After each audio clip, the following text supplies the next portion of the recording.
Entrepreneurs are creative, passionate, energetic, and often visionaries. But sometimes they put the mundane business stuff on the back burner, and that's not a good idea. To help prevent you from making those mistakes is entrepreneur contributor, television host, and attorney David Schwartz.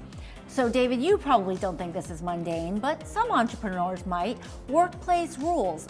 Do they have to be written down? It's the last thing they're thinking about. They're traveling at 100 miles an hour, these entrepreneurs.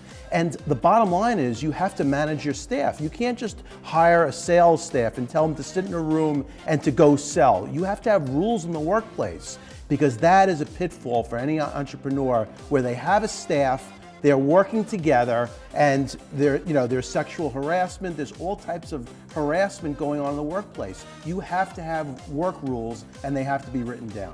So say you only have a few employees, so you don't have a lot of money. Is there like a do-it-yourself boilerplate kind of thing you can get? Absolutely.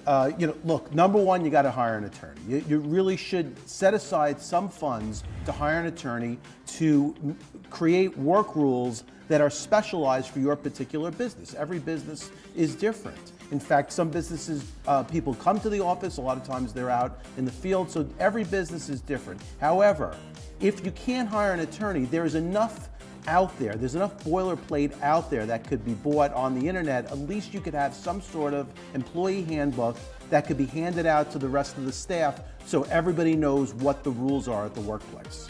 And if you don't?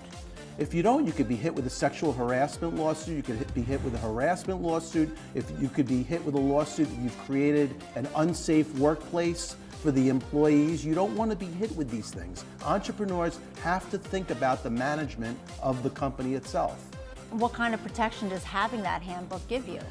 Right, well, you could avoid a lawsuit at the upper levels. So if you create a policy where employees could come to you when they feel they're being harassed, and they could come to you and you have a set of standards where you take action, and the entrepreneur can meet with the employees, figure out, do their own investigation, or bring on a private investigator, make a decision, and sometimes that decision may mean termination or it may mean that all the employees are spoken to, but at least you have a paper trail of some sort of action being taken.